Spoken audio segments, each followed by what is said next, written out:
পবিত্র শুক্রবারে জুম্মার নামাজ শেষে জমকালো আয়োজনে সালাউদ্দিন এন্টারপ্রাইজের শুভ উদ্বোধন হয়েছে আজ শুক্রবারে। অতিথিদের জন্য ছিল সিন্নির আয়োজনও।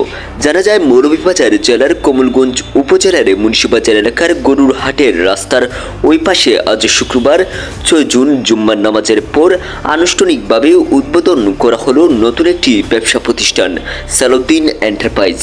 বন্ধুবান্ধব ও স্থানীয় গণ্যমান্য ব্যক্তিবর্গের উপস্থিতিতে সম্পূর্ণ হয় উদ্বোধনী অনুষ্ঠানটি। সালাউদ্দিন এন্টারপ্রাইজে থাকছে দৈনন্দিন প্রয়োজনীয় পণ্য থেকে শুরু করে ঈদ উপলক্ষে বিশেষ কিছু সামগ্রী। তাই ঈদের সময় পরিবার নিয়ে চলুন একবার ঘুরে আসি সেই নতুন দোকানটি।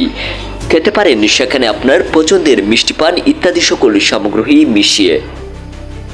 উদ্বোধনী আয়োজনে দেখা যায় বন্ধু বান্ধব, আত্মীয় স্বজন, পাড়া প্রতিবেশী ও পথচারী থেমে থেমে শুভকামনা জানাচ্ছেন এবং অংশ নিচ্ছেন সিন্নির আয়োজনে। ছোট্ট এই দোকানটি উদ্বোধন আজ যেন হয়ে উঠেছে একটি সুন্দর মুহূর্ত।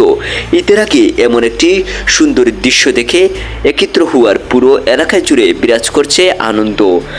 দোকানটি উদ্বোধন শেষে দোকানের মালিক প্রোপাইটার মোহাম্মদ সালাউদ্দিন জানিয়েছেন, দেশ ও প্রবাসের সবাইকে পবিত্র ঈদুল আজহার শুভেচ্ছা ও ঈদ মোবারক। তার সাথে দোকানের মালিকের ছোট ভাই তিনিও জানিয়েছেন, দেশ ও প্রবাসের সবাইকে পবিত্র ঈদুল আজহার শুভেচ্ছা ও ঈদ মোবারক। ছিল আমাদের কাছে সর্বশেষ আপডেট নিয়ে সাথে ছিলাম আমি মোহাম্মদ মারুফ, SMTV news, the report, Bangladesh. ক্যামেরায় ছিলেন SK হুসামুদ্দিন খান।